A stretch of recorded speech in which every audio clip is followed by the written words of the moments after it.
Résistants, abordons la première étape de notre lien, celui de nous reconnaître en arborant le sceau des résistants. Par sceau, nous entendons notre empreinte. Il s'agit plus concrètement de notre logo, qui représente la lettre R des résistants, et ses dérivés, tels que la lettre R précédée de l'anti-slash ou le sigle LEDR. Ces signes distinctifs nous permettent d'afficher notre engagement envers cette reconquête de liberté. Nous devons tout aussi bien nous organiser que ces sociétés secrètes, mais n'oublions pas qu'à l'inverse de ces sombres officines, nous sommes lumière et vérité. Il n'est pas nécessaire de partager l'intégralité de nos actions pour afficher le sceau des résistants. Il suffit simplement de se reconnaître dans notre quête d'homme libre. Il est capital de s'unir derrière notre projet commun, et cela commence par la nécessité de s'identifier sans avoir à exposer ses opinions, notamment à l'heure où les libres penseurs sont traqués et diabolisés. Nous devons nous unir, et cela passe par l'entraide. À l'image des lobbies qui financent nos représentants, nous devons prioriser nos achats et nos services auprès des résistants. Vos dépenses seront donc un acte hautement engagé. Par exemple, il nous semble judicieux d'être soigné par un médecin libre que par un généraliste financé par les laboratoires. Nous vous invitons d'ailleurs à regarder le site Transparence Santé du gouvernement, en y apposant le nom de votre praticien pour y consulter le nombre de ses interactions avec les laboratoires privés. Nous devons tous être conscients que les résistants ont un pouvoir, mais qu'il ne dépend que de notre nombre et du choix judicieux de nos actions, qu'elles soient réalisées de manière individuelle ou collective. Notre réseau fera notre force. Comment et où afficher le sceau des résistants? L'anti-slash-R est à afficher derrière votre pseudo. Le sigle LEDR est à afficher à côté de votre nom ou en guise de second prénom, notamment pour Facebook, et d'autres ne laissant pas la possibilité de modifier son pseudo ou son nom à notre guise. Notons qu'au contraire de nos publications, notre nom n'est pas encore censurable. Le sigle LEDR s'utilise aussi comme hashtag, pour vos publications et partages.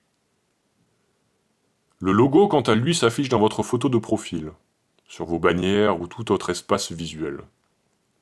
Retrouvez le mode d'emploi du sceau sur notre site internet. Dans la sphère plus concrète, privée et professionnelle, sur vos véhicules, sur la vitrine de vos commerces, sur vos portes d'entrée ou sur vous-même.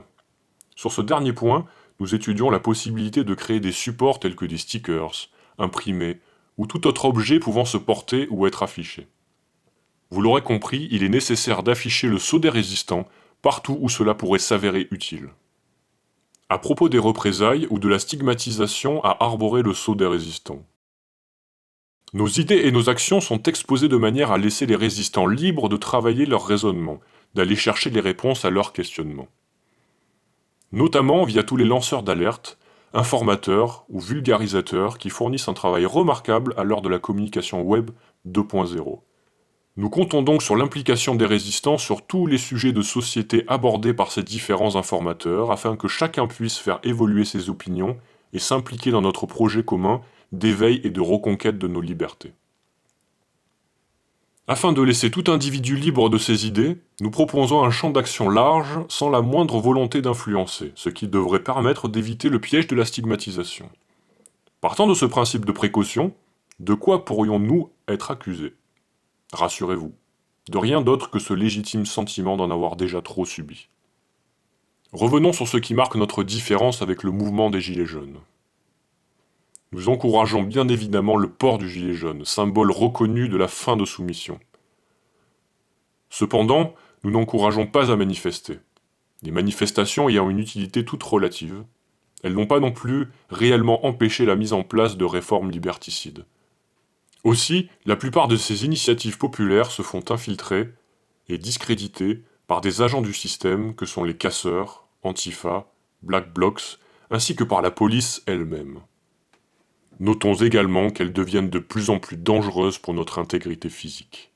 Pour toutes ces raisons, nous souhaitons éviter d'avoir recours aux manifestations. Parce qu'avec le système, nous ne discutons pas, nous ne négocions pas, nous le mènerons à sa chute. résistants. Likez, partagez et faisons-les tomber.